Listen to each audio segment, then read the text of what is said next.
Sebelum kita membicarakan 6G dan telekomunikasi berbasis satelit, sebuah teknologi yang akan dengan cepat melewati generasi 5G yang akan membuat manusia melompat ke level yang peradaban manusia belum pernah terjadi sebelumnya.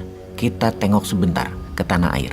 Kita semua pasti sepakat, di Indonesia terjadi perubahan cara mendapatkan uang dalam 4 atau 5 tahun terakhir ini.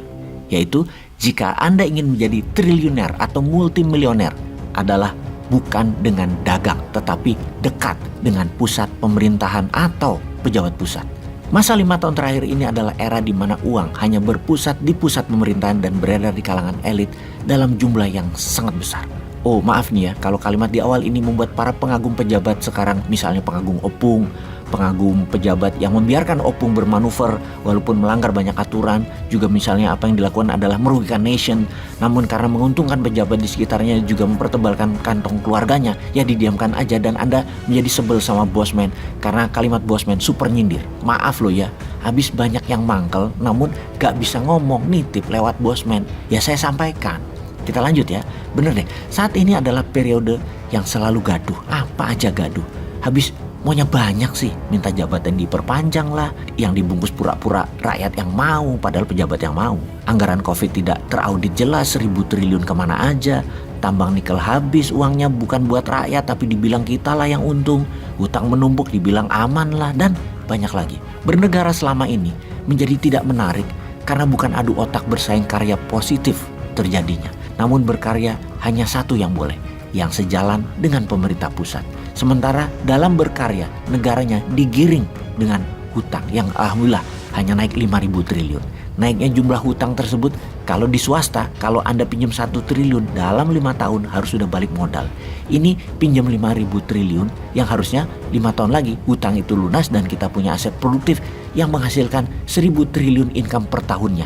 Kenyataannya gak jadi hal yang produktif, hanya jadi sebuah rupa saja atau bentuk, namun konsumtif. Rasanya pemborosan lagi, karena membangun memang tidak sesederhana main Lego, bangun bangunan gedung gitu doang, enggak. Herannya lagi, hutang masih dibilang aman, masih dibilang bagus, masih jauh dibandingkan negara lain kok persentasi jumlah hutangnya dengan PDB nasionalnya.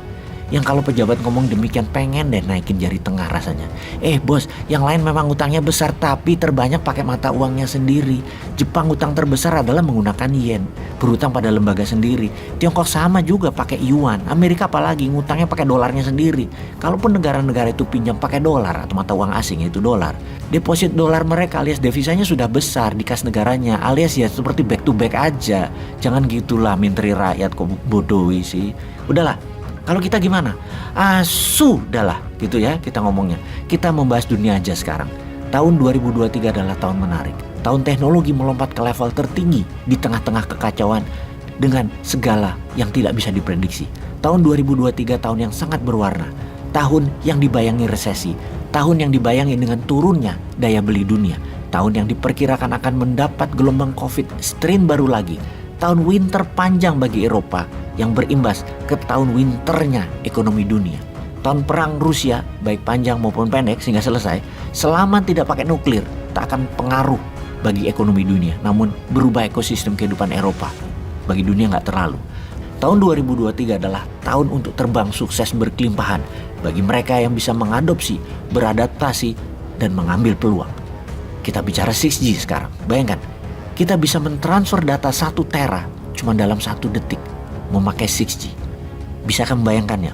Bakal sehebat apa hal itu? Oke, kita kasih ilustrasi. Dalam 1 bulan, sebuah keluarga misalnya sang suami bekerja full work from home. Sang istri nonton drakor setiap hari di Netflix, anak-anak lihat YouTube dan belajar dari rumah 8 jam sehari. Penggunaan internet sebulan paling tidak lebih 200 GB. Jadi menggunakan 6G, 5 keluarga bisa disuplai kebutuhan internetnya sebulan hanya dalam waktu 1 detik. Sekali lagi, kita ulangi ya sahabat, hanya dalam waktu 1 detik. Ketika Indonesia mulai mengubah layanan dari 2G ke 3G di tahun 2008, dunia sekitar kita berubah. Dengan 3G, orang mulai chatting memakai BlackBerry, mengirim email lewat handphone masing-masing. Keren sekali melihat email masuk sendiri ke HP dan ada notifikasinya. Lalu di tahun 2014 masuk layanan 4G. Disinilah kita mulai melihat Gojek, GoFood, Traveloka dan startup bisnis mulai bermunculan. Kita mulai mengenal aplikasi banking. Kita melihat orang sudah jarang antri lagi di ATM. Semua memakai aplikasi banking. Saat ini sudah mulai masuk 5G yang bakal mengubah budaya kita lagi. Mobil tanpa supir atau driverless memerlukan koneksi 5G yang mana di Amerika Eropa sudah dipakai ribuan mobil autonomous driverless sudah di jalan-jalan. Lalu akan ada Go Drone di mana kita pesan makanan tapi diantar memakai drone yang berterbangan langsung ke rumah kita. Era 5G ini juga era metaverse di mana kita bisa nonton jalan-jalan dan sekolah di dunia virtual. Bioskop akan jadi 4D karena orang sudah terbiasa nonton di dalam metaverse ini. Sekarang dunia sedang menguji coba 6G. Dulu-duluan antara Amerika dan Tiongkok, siapa yang akan memulai dan menguasainya? Bakal seperti apa dunia kalau era 6G ini diterapkan? Dengan 6G di tahun 2025 kita akan memiliki chips dengan jumlah koneksi 100 miliar sama dengan jumlah neuron saraf di otak manusia. Artinya komputer sudah bisa berpikir dan belajar seperti manusia. Era 6G ini adalah era robotik, di mana kita akan melihat robot di mana-mana melayani manusia. Robot masak, mengantar makanan di restoran, mengobati orang sakit, dan semua robot ini terkoneksi satu sama yang lain dan saling belajar. Inilah zaman yang harus diantisipasi oleh umat manusia, karena manusia tetap punya keunggulan dari robot dalam berpikir pakai 6G. Karena manusia memiliki wisdom atau kebijaksanaan. Kebijaksanaan yang dipunyai setiap manusia karena berhati dan berpikir, yang saat ini dicoba dimatikan oleh para buzzer rupiah agar membuat manusia Wakanda jadi robot.